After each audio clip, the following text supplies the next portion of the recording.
Hi, I'm Moshe Yahav, also known as Papis, and this is my first actual tutorial in English. So I apologize for my English, but hopefully you'll still learn something. Now, this is not a tutorial about drawing or painting.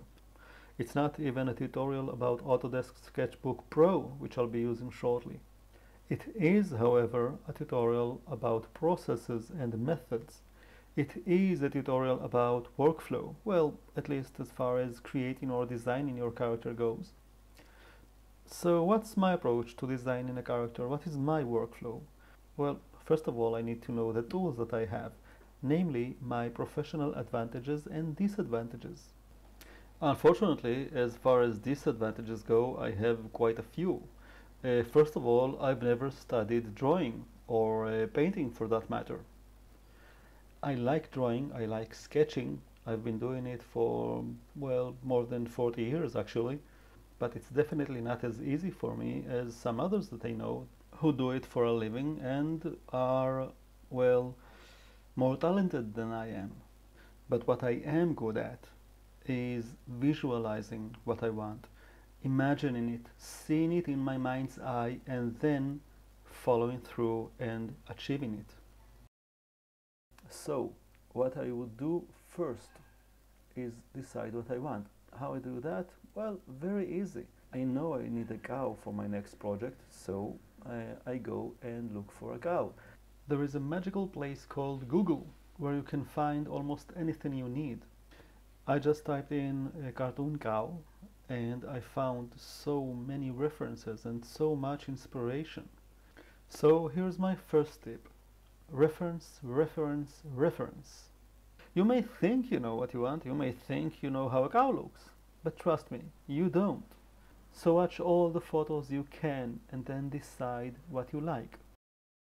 Now, there are quite a few times when I know exactly what I want, when I can visualize it in my head, every little bit of it. At those very rare occasions, I will not necessarily invest the time I need in concept sketches or some concept art. But that is not good practice. That is not something I would recommend. It does work for me sometimes. The cow is one of those very rare occasions. Okay, so let's start with the cow. As you can see, I'm using Autodesk Sketchbook. I really like this software because it doesn't do, doesn't pretend to do much more than I need, and what I need, it does very well. I'm using the ellipse tool to put some guides or to use it as a guide for my draft of the cow. I want it to be a bit droopy, so the face to just be a bit sad, be a bit tired, very indifferent, and I'm using gravity to do that. When I say I'm using gravity is, as you can see, I just tilt a bit both the curve of the head and now the muzzle. I think you call it muzzle in English, right? The nose and mouth.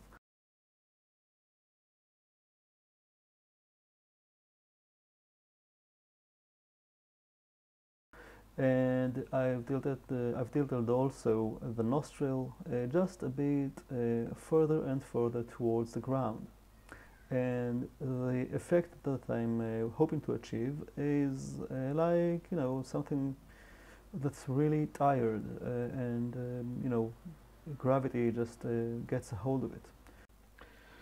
I apologize for the quality of the sound. I'm afraid I'm using my old microphone, which is not that good, as you can hear. Somehow I just managed, just before recording this tutorial, I just managed to, well, rip the cord or rip it apart or just break it inside. I don't know how, by the way. It was a very good mic, God rest its soul. And, apparently I can do stuff, bad things to good instruments.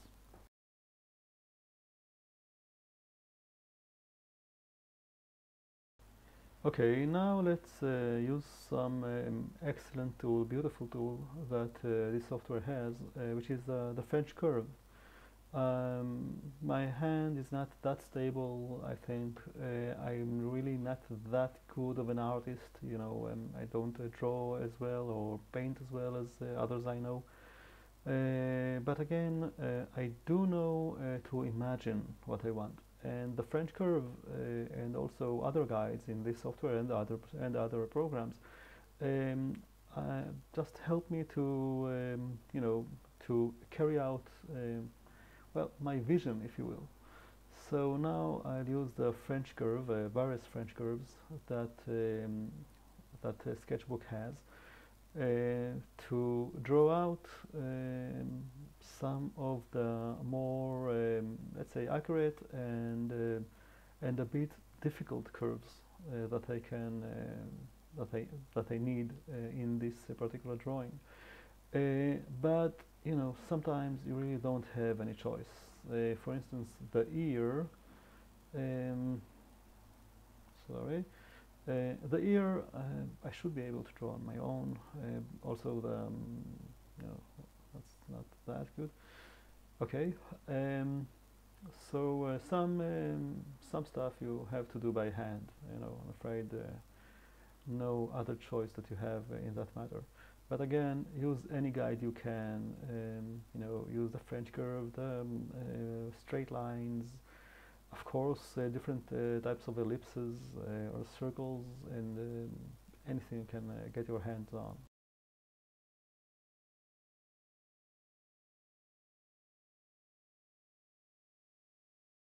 Okay. I want the eyes a bit, again, I want the eyes tired, but not tired and too sad. I want them to be a bit indifferent. Like how in my vision of the movie, it sounds like a bit like I'm creating a masterpiece here, which I am. My vision at least of the cow is that it just stands there grazing, and then some shit happens to her. The ears are definitely not what I want. So first of all, of course, larger, but besides that, the perspective is all wrong. So let's just fix it just a bit.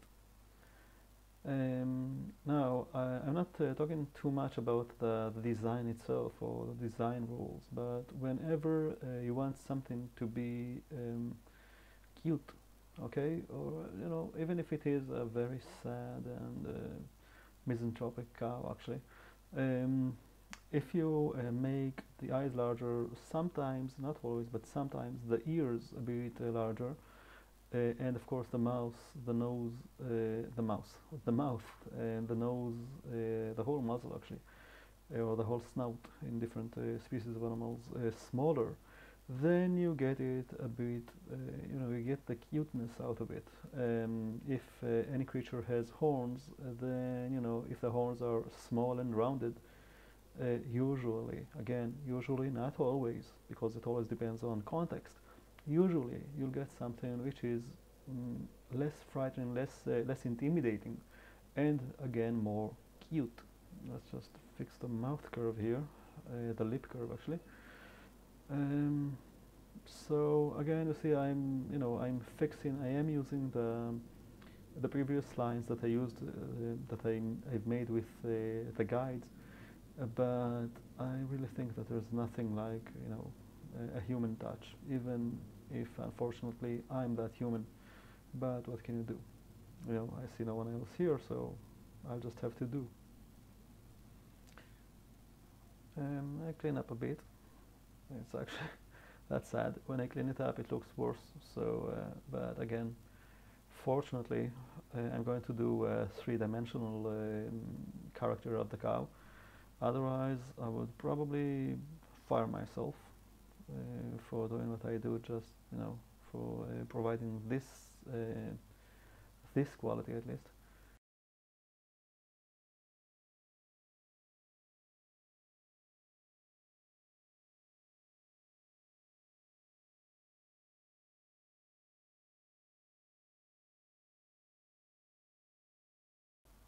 tilt this.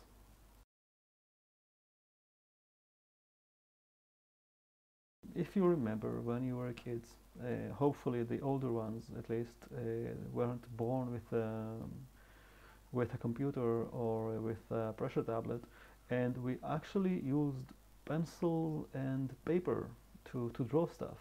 And what you would do is sometimes just either turn the notebook, or if you were a bit mentally challenged, as I was as a kid, you would stand up and turn around the table, which actually has the same effect, except for the teacher yelling at you for why do you stand up and stuff.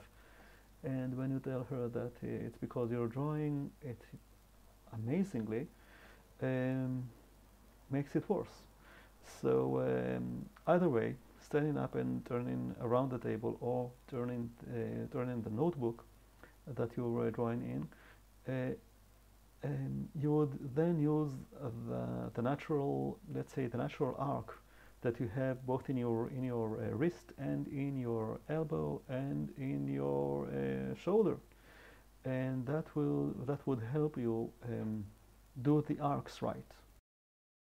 What I've done meanwhile is, well, still doing actually, is making the body a bit shorter, chubbier, and basically smaller.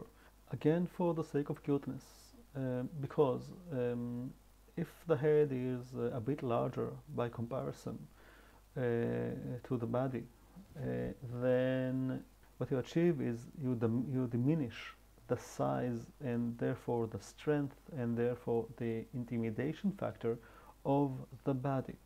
Unless, of course, you're doing it erect, which is, well, basically all head and teeth.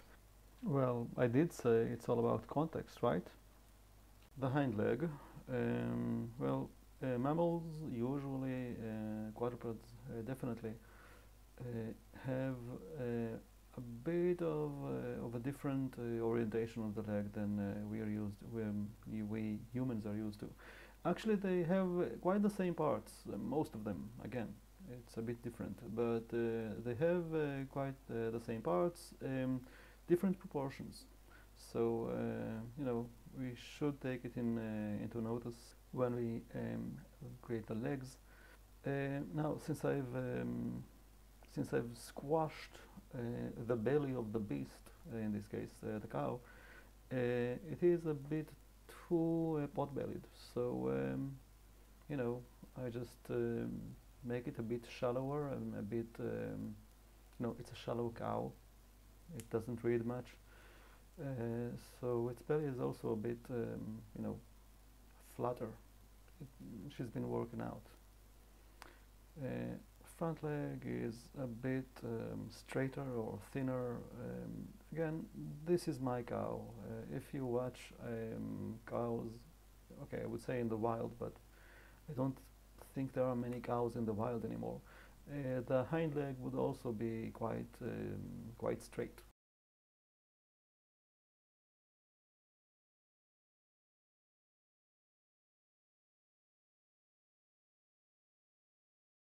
And don't forget the flies. Buzz buzz. So you know, I guess flies are hitching a ride on her, let's say, tail part. I want her neck to be a bit, you know, less massive, a bit thinner, again, to add to her goofiness and frailty. Again, this is not a tutorial about how to create characters or even about how to use a specific software, sorry. But we will have that, you know, in other tutorials. I want the cow to have some black spots on white skin, so I'll just mark it in. This is actually just for reminding me later on when I texture the cow that I want some spots on it, and of course remind me about the flies that I want. It also makes it a nicer drawing, which isn't so bad on itself. Okay, Now we go into the important thing as far as building characters in 3D, or actually sketching characters for building them in 3D goes. Again, this is for building in Maya, which means that the nose is pointing to Maya's Z or plus Z direction in the side view. Now what I need to do is at least to have the front view. I would also want its hind view. But now let's go and work on the front view. Here's how I do this. I'm using Autodesk Sketchbook, which is really, in my opinion, a wonderful software for sketching. But I don't have here any automatic tools, vector tools, or anything like that. So I do need to know exactly where my different cow's body parts will be in different views. So what I'm doing now, you see me, or you actually saw me, create a new layer, pick some, non-obtrusive or some different color which is a bit more pastel, and sketch some lines which correspond to different parts of my character. The hooves, the others, the knees, the belly, and I'll continue. Now these blue colors, blue lines are starting to be a bit too close to each other, which may end up in me being a bit confused. So what I do, I simply change color. And I'm not changing this color to correspond to any body parts or stuff like that. Sometimes, by the way, I do. I use color for myself as color coding to distinguish between body parts or texture segments or stuff like that. Again, we'll see that as we go on. But now I just need some different colored lines so I don't get blue, blue, blue all the time. And it will be easier for me to understand which is which. Just decided it on the fly. On the left, I'm drawing the front view, and on the right, I will draw in. I will draw the hind view, or the cow's ass, if you like. Something else that I'm doing on the fly again, which I didn't mention and I should mention. There are some lines or some body parts that are very close to each other. Just for example, I have the front knee and the very bottom of the tits. I think these are the tits, the fingery things. And what I did, I've decided again on the fly. I've decided that I want it to be on the same height. The same with the bottom of the nostril and the top of the mouth. If you see, there's one line. The reason for that is not to to preserve electrical or digital ink. Usually, you want different elements of your design to have different elements aligned with each other. It is more pleasing to the eye. I don't know why it is so, but it is so. So when I come across some elements that are very close to each other, I simply decide that they're not close but actually together. So I use the same height, for instance, to put different objects.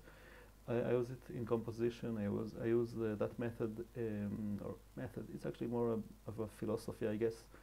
I use it in everything I do. So just as a tip, because I think it makes design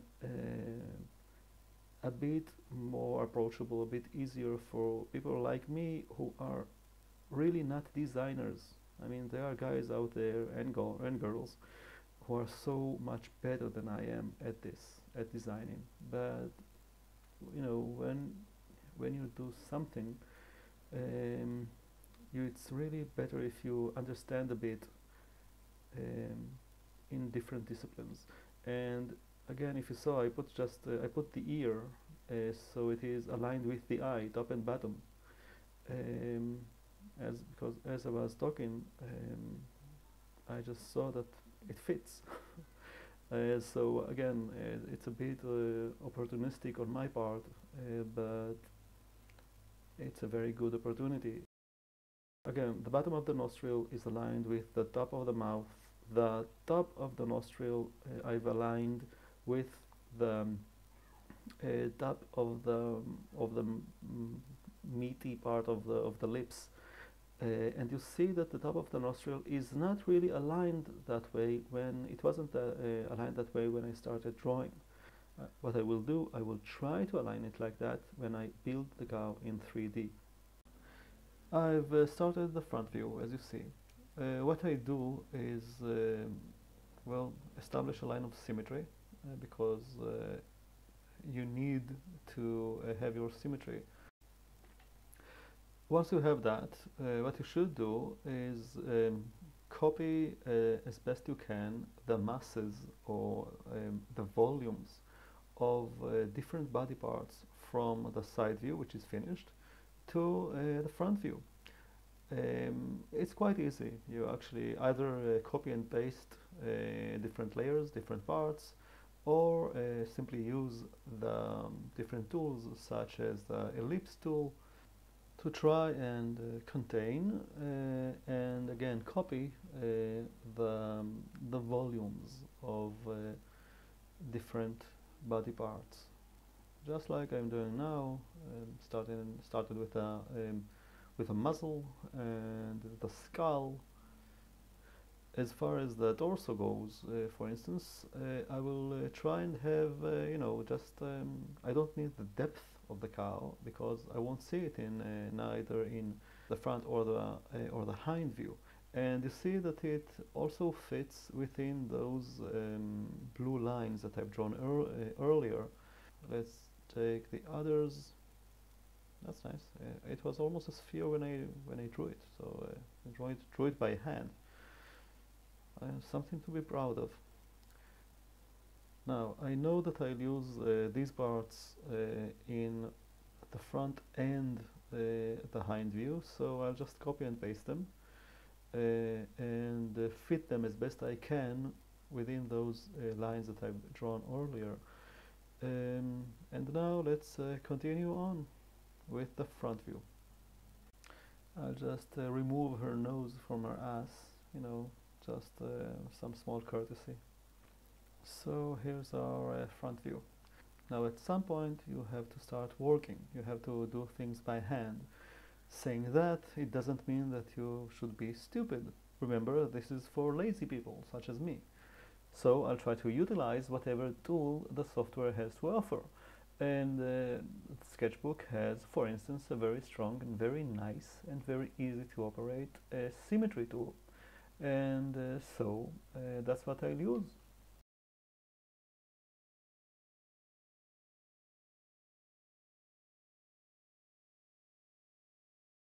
Now you should be a bit careful with your eraser. What you would probably naturally would like to do when you start erasing stuff, like guidelines that you don't need anymore, things that should not appear or will not appear in a front view, and for instance, or in a hind view or whatever. What you will naturally want to do is probably erase it all, but be careful with that because sometimes when you're sketching something to build in 3D, you will need those guides. For instance, within the eyes, I will want the whole size of the iris, so I can at least guess where it will be and what will it be its size. So I'm not erasing everything completely. I use discretion at what I erase and what I don't. And when I do erase, I sometimes just lighten up the line a bit, but not really fully erase it.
I'm using some see-through lines because even when I look at my cow in 3D from the front view, I will need to have some better understanding as for how all the parts should fit.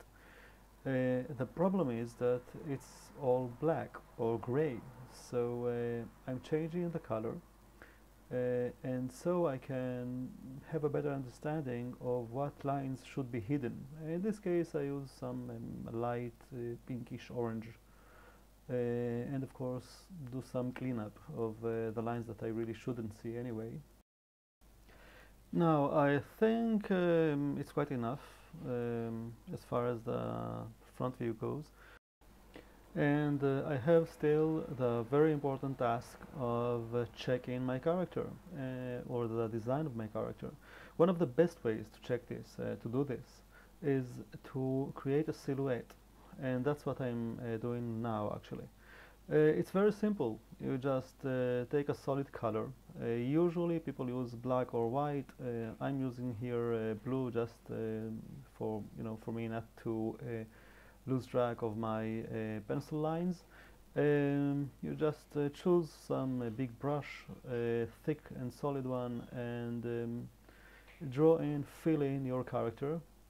I'm doing quite a rough job of it right now because I'll clean it up later. And if I don't fill it in accurately, and it will still look like a cow when I look only at the silhouette, then wow, then it will be just great. So also again, lazy people, right? Let's clean. Okay, we have to clean it a bit.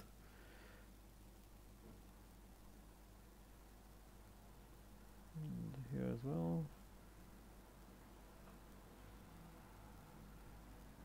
Okay. Um,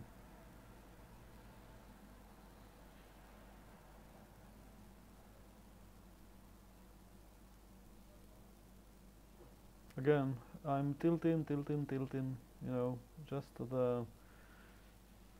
the page rotation is, one of the things that I really, really enjoy and love. Um, how small my world is, but we're really one of the greatest things. Something that I missed in Photoshop once. It has it now, fortunately. But one of the things that I was missing in Photoshop in quite late versions that it didn't have that, and that's why I wanted to work more. One of the reasons why I worked more in Corel Painter, and of course something that I think from the beginning is in Sketchbook. Um, Here is my cow. It looks like a cow, a bit of a terrier face, perhaps, but again because I didn't really clean it up much, but it's good enough. Now let's create another silhouette for the front view. Create a layer and fill it in solid color. Let's be a bit more accurate here because the front view will be a bit more difficult to see the cow just in a silhouette mode. So I'll try being less lazy right now.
Okay, so here's the silhouette of the front view.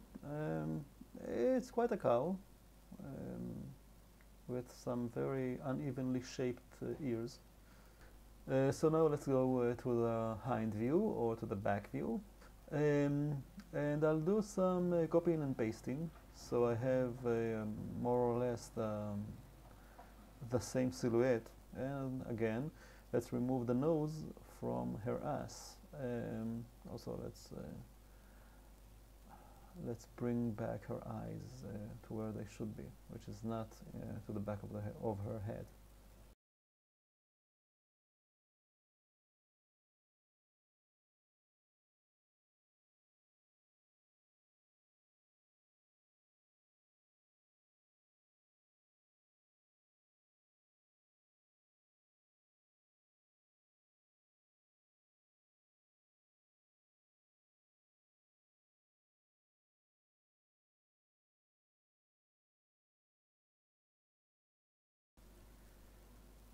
And there seems to be a bit of a problem.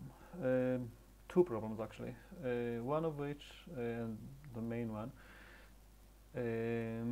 is that the height of the hips was simply I made a mistake. I put the top of them on the blue line instead of on the orange line. So I'm also updating the silhouette, of course, with the wrong color apparently. But okay, it still passes as a cow, mainly because of the horns, ears, and others. Now to fix this here. This part is not so difficult. Just pull up the hips, and of course now fill in the missing parts because it is the back side of the cow, and connect it with the hind legs. And I think I want, and that's the second problem, I think I want the hind legs to be inside, okay, and okay, first finish with the tail, but I think I want the hind legs to be inside or closer to each other than the front legs. I want the front legs to have a wider stance than the hind legs. That would be a bit more difficult. Okay, we'll finish with the tail, and then you can see what I can do about the hind legs and front legs positioning. Now, the difficult thing I have about the front and back legs in the front view is that they're actually on the same layer. If they were on different layers, all I had to do was just move them apart and deal with each layer and actually each leg separately. That would be nice if I were smart enough to begin with. I wasn't. So what I am actually doing now is employing a technique I use in Maya a lot. In polygons and 3D, we'll learn that when we talk about Maya. But what I did here actually was duplicate the layer that has the legs. And in one, I am deleting the lines of the front legs, in the other, the lines of the back legs, very carefully, by the way. And then, when they are separate, I can finally move them and position them better.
So, well, there it is.